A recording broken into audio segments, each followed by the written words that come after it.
What's up mga katalbos? Nandito ngayon ako sa talbusan ko upang tingnan kung ano na ngayon ang sitwasyon niya sa lumipas na isang buwan. So bale, yun nga, yung pula ko doon sa kabila, pinatubihan ko na yun. Yan, no? At mamaya naman pagkatapos doon sa pula, dito naman ako, ililipat ko naman dito sa puti. So ngayon, nang nakita ko yung puti ko, sobrang tuwa ko talaga. Seriously? Nagpapasalamat talaga ako sa Panginoon. Dahil sa dugot pawis ang binuwis ko dito, ito na yung resulta na binigay sa akin ng Panginoon.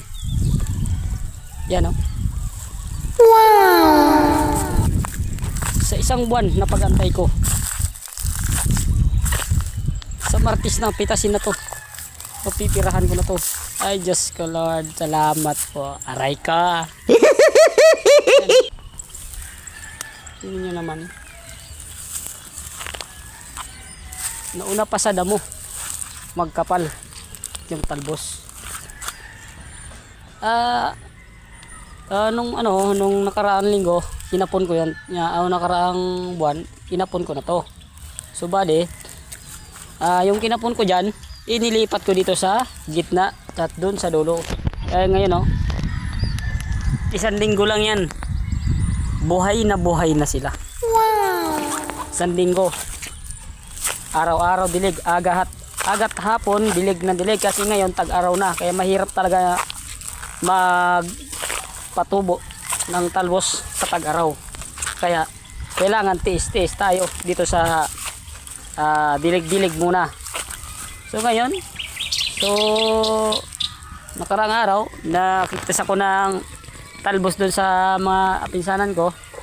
So sa awa ng Diyos, binigyan ng lakas, nakarami. So ngayon, nakapatobi ako. Nakapambayad ako ng papatobi dito sa taniman ko. So ngayon, sa mga dyan, sa mga taong hindi pa nasasaniban ng sipag, ngayon pa lang magpasarib na kayo sa sipag. What? Kasi ang taong masipag, may naani pag may tinanim. Pag wala kang tinanim, wala kang maani. Hindi pa nasasaniban ng sipag, unahan nyo na. Huwag nyo na antayin na kayo pa saniban ng sipag dito sa talbusan. So, salamat sa mga likers and shares, mga katalbos. Salamat po. Thank you for watching.